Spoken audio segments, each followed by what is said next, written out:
राम राम।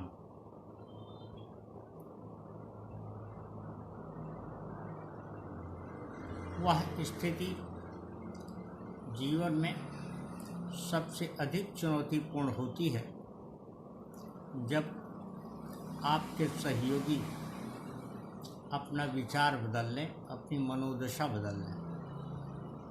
इसका कारण ये है कि ऐसी स्थिति में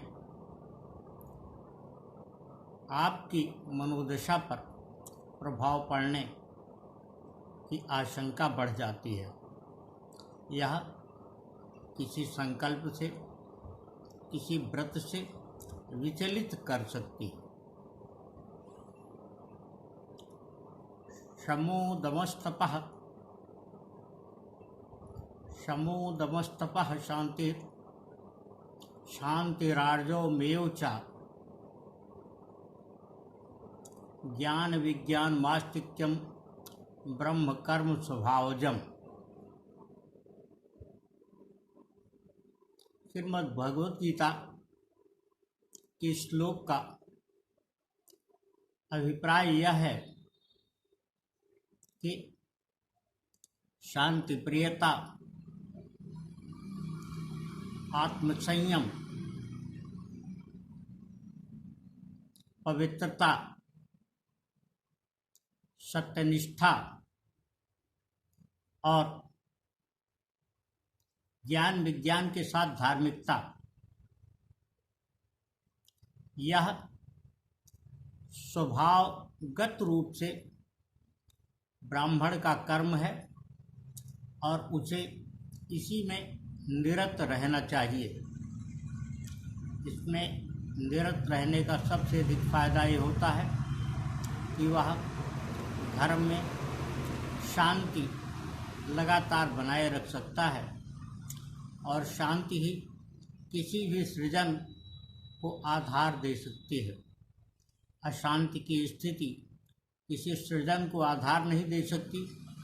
यह भौतिकवादी धारणा है कि लोग सोचते हैं कि किसी आपदा को अवसर में बदला जा सके। भौतिकता का भी इस संसार में विशेष महत्व है, किंतु भौतिकता प्रकट रूप में समाज और विज्ञान का विषय है और समाज ही के साथ विज्ञान ही जीवन के अंतिम आधार नहीं है। जीवन में वस्तुतः हर किसी को शांति और संतुष्टि की आवश्यकता पड़ती है। शांति और संतुष्टि के लिए बहुत आवश्यक है कि मनुष्य अपने दृष्टि को, अपने दृष्टिकोण को, अपने नज़रिए को अध्यात्म की तरफ ले जाए। अध्यात्म वह दृष्टि, प्रयोगशाला अथवा प्रक्रिया है जिसके द्वारा न केवल संपूर्ण मन मस्तिष्क का, बल्कि बचपन से यह दृष्टि विकसित की जा सके तो संपूर्ण जीवन का निरंतर परिष्करण करती रहती है। हम ये देखें कि हम अपने भौतिक जीवन में जिन भी वस्तुओं का इस्तेमाल करते हैं, जिन भी चीज़ों का प्रयोग करते हैं, सदियों उनकी साफ सफाई, उनकी स्वच्छता, उनकी मरम्मत के लिए यत्नशील रहते हैं।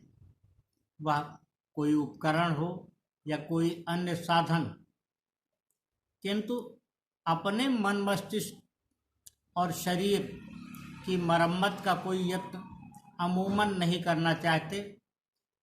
इसके परिष्कार की या इसके उपचार की स्थिति मनुष्य के मन में तभी आती है जब वह किसी गहन विचार के चलते, गहन विकार के चलते अपने को किसी ऐसी स्थिति में डाल चुका होता है जिससे निपटने का कोई उपाय समझ में नहीं आता।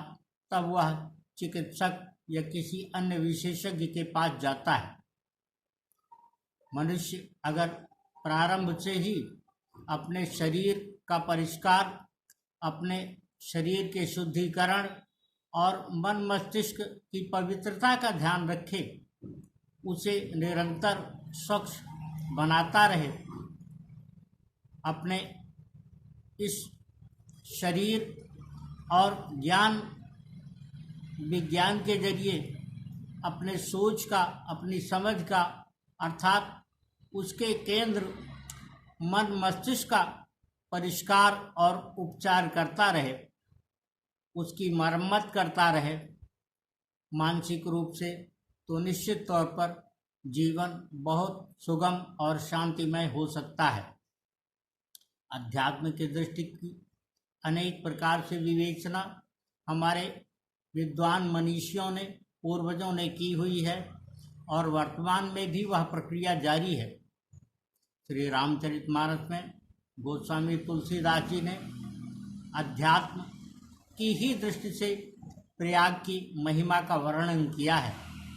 प्रयाग की महिमा वर्णन में वो कहते हैं कि को कही सकै प्रयाग प्रभाऊ, कलुष पुंज किन्नर मृगराऊ। वहीं पर वह कहते हैं कि बट विश्वास अचल निज धर्मा, तीरथ राज प्रयाग सुकर्मा। दरअसल बहुत सारे मनीषी, बहुत सारे विद्वान इन शब्दों के अर्थ के ही आधार पर इनकी प्रायः विवेचना करते हैं और उसे अपने मन मस्तिष्क में जो ग्रहण करते हैं उससे उसको आधार बना करके वो अपने विचारों को प्रकट करते हैं। किंतु लोगों की आध्यात्मिक दृष्टि जहाँ तक होती है वहीं तक वह सोच समझ सकते हैं। इस कारण लोगों का ध्यान उस अवस्था की ओर नहीं जाता गोस्वामी तुलसीदास जी जो इसके साथ कहना चाहते हैं। बट विश्वास, यह उस बट वृक्ष के बारे में बात नहीं है जिसको सामान्यतः लोग समझ लेते हैं। बट विश्वास अचल निज धर्मा, यानी धर्म। धर्म के बारे में हम सभी लोग जानते हैं कि धारेत इति धर्मः सधर्मः, जो धारण करने योग्य है वही धर्म है, ऐसा सामान्य रूप में मनुष्य समझ लेता है। किंतु धर्म वास्तव में वही नहीं है जो हमारे लिए आवश्यक कर्म है। धर्म एक सद आचरण है।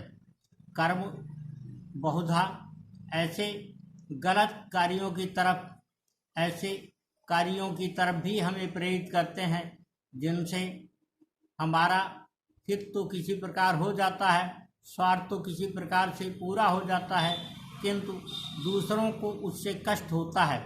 धर्म वह है जिससे दूसरों को किसी भी प्रकार का कोई कष्ट न हो।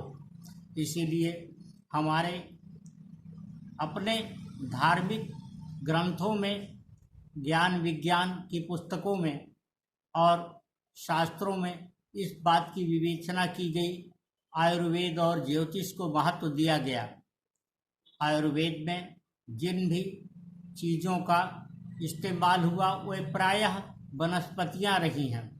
वनस्पतियों को ही आधार बना करके, जिनमें प्रकट रूप में उस प्रकार का संचलन नहीं होता जैसा कि अन्य प्राणियों का होता है, इसीलिए उन वनस्पतियों को ही आयुर्वेद का मूल माना गया और उन्हीं के आधार पर वो हमारे उपचार की भी व्यवस्था की गई।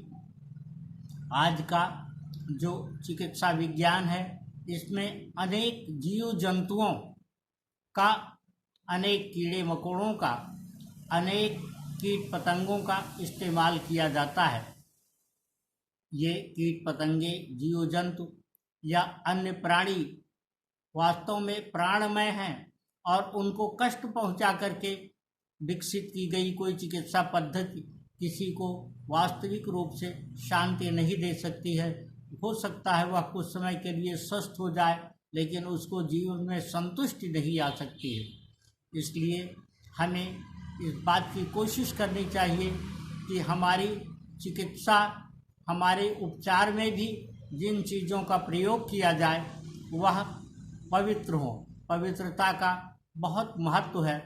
इसीलिए श्रीमद् भगवद गीता में ब्रह्म कर्म में विशेष करके पवित्रता को बहुत अधिक महत्व दिया गया है। पवित्रता का आशय सबसे पहले मन की पवित्रता से होता है। मन में पवित्रता तब आती है जब सहिष्णुता हो। सहिष्णुता किसी तपस्या के द्वारा अर्जित की जा सकती है। तपस्या का आशय हिमालय की कंदरा में बैठ करके किसी व्रत में लीन हो जाना ही नहीं है। तपस्या अपने जीवन के वह नियमित कर्म भी होते हैं जो इस प्रकार से किए जाते हैं जिनसे दायित्वों की पूर्ति जो अपने परिजनों के प्रति होती है, स्वयं के प्रति होती है, समाज और संसार के प्रति होती है, वो तो सही रूप से होती ही रहे। अपने मन मस्तिष्क की भी सही तरीके से जो शुचिता है वह बरकरार रहे। यह शुचिता बरकरार रहने पर उत्पन्न होने वाली सकारात्मक ऊर्जा अपनी ओर अन्य लोगों की भी सकारात्मक ऊर्जा की, या यूँ कहें कि जो सकारात्मक विचार वाले दूसरे लोग हैं उनकी ऊर्जा को भी आकर्षित करेगी, और इससे बनने वाला ऊर्जा का पिंड, ऊर्जा का पुंज जो हमें ज्योति देगा, जो प्रकाश देगा, जो पथ प्रदर्शित करेगा, उस पर बढ़कर हम बहुत ही अच्छा कार्य कर सकते हैं और अपने जीवन को हम चिर स्थायी बना सकते हैं। जीवन को चिर स्थायी बनाने का आशय दीर्घायु प्राप्त करना तो है ही, यह भी है कि हमारे जाने के उपरांत भी लोग हमारे विचारों का अनुगमन करें, अनुगमन करना चाहें और उन विचारों के प्रकाश में अपने जीवन के लिए वह प्रकाश या पथ प्राप्त करें। यही हमारे धर्मशास्त्रों का भी उद्देश्य रहा है, उनके कृतित्व का यही अभिप्राय रहा है, उनके सर्जन का यही ध्येय रहा है। राम राम।